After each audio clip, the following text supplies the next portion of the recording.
In front of me is VIVO Y19s, and today I would like to show you how you can open apps in pop-up view.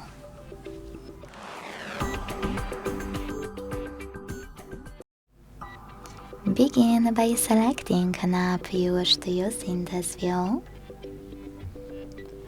and accessing it in the background.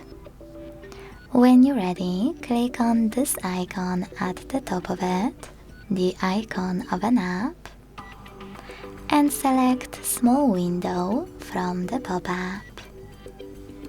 As you can see now, I can use my app in this little window.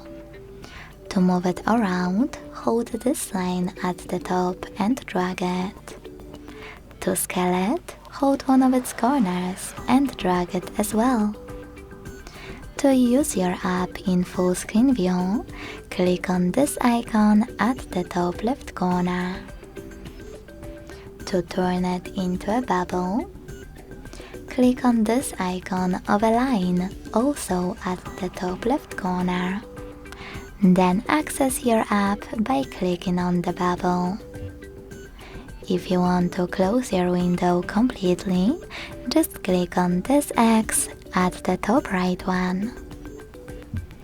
Thanks so much for watching. If you enjoyed this video, don't forget to leave a like, comment and subscribe. Bye!